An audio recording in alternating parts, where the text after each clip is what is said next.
beloved brothers and sisters.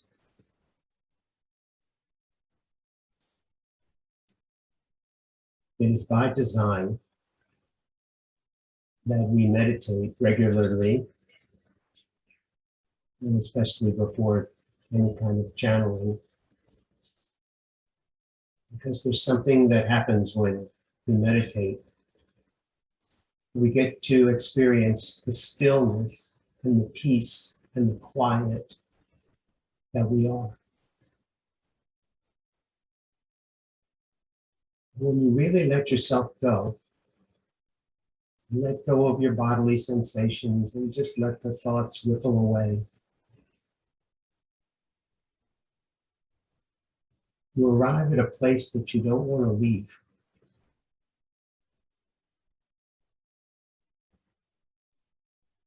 And there are people who feel like, now that I've reached this place, now that I've found this peace, why can't I just have my life be about that? So they go off someplace and they just meditate all the time. And that, because of free will, is certainly their option. And I think anyone who experiences this peace would like it to stay. And yet, there is great value in integration. It takes courage, and it takes a willingness to entertain things that aren't peaceful with the holy purpose of transmuting them. Transmutation is how you serve the Holy Spirit.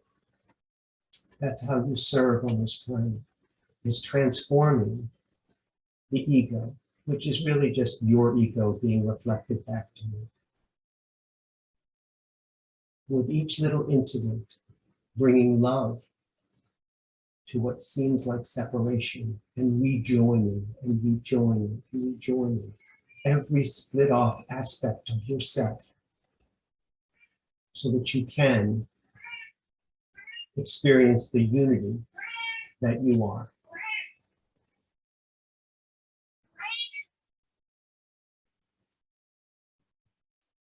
We talk a lot about ego and the agenda of the ego, and that it's just an illusion. And yet, this is the illusion we get to work with. This is what we get to bring love to. When you can love every aspect of yourself, you release every person who is imprisoned. If you are a healer or a teacher, you know that people bring problems to you all the time. And they tell you how this led to that and this led to that.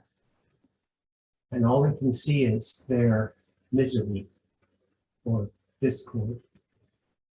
And yet, when you look at them with love, you know that everything is really okay.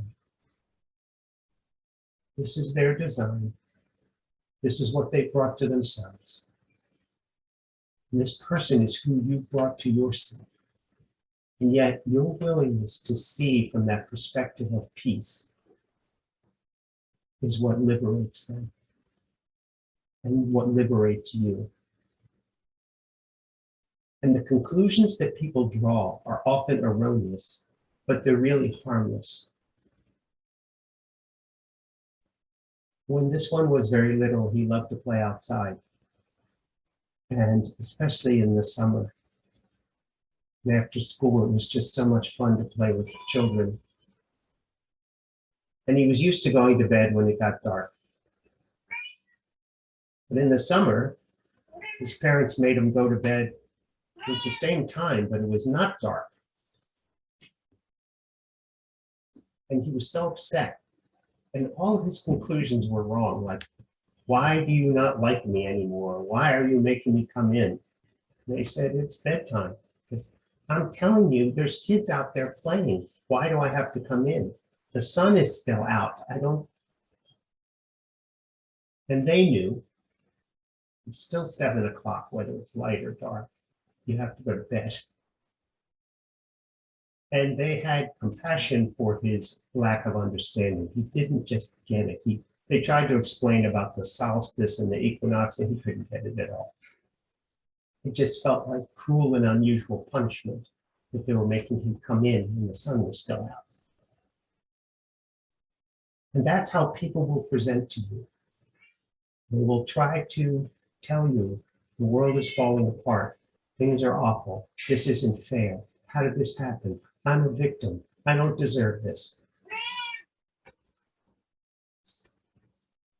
And your job is to bring the love of God to that situation with compassion and know that all is well. And what's happening is exactly what needs to happen for people to wake up. And this is being presented to you so that you can integrate the love of God into your daily experience. So you really can be in the world and not of it. For most of us, the answer is not to escape from the world or to get so deeply in nature that the world can't bother you. This is the world we live in.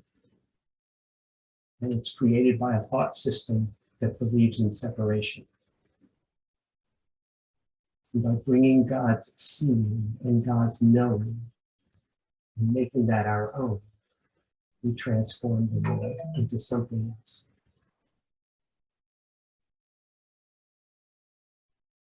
The strongest thing that you have in your relationship with other people is love.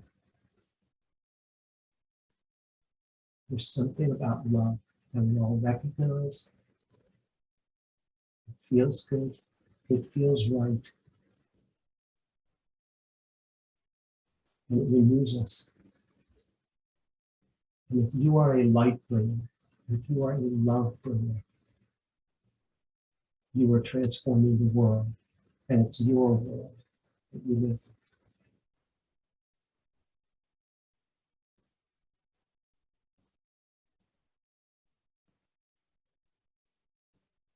I am thrilled to work with you on this. I'm thrilled to be with you as you transform your experience.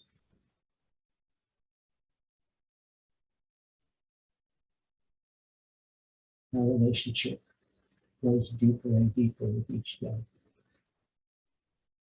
I thank you. We all thank you. I love you. I'll speak with you again soon.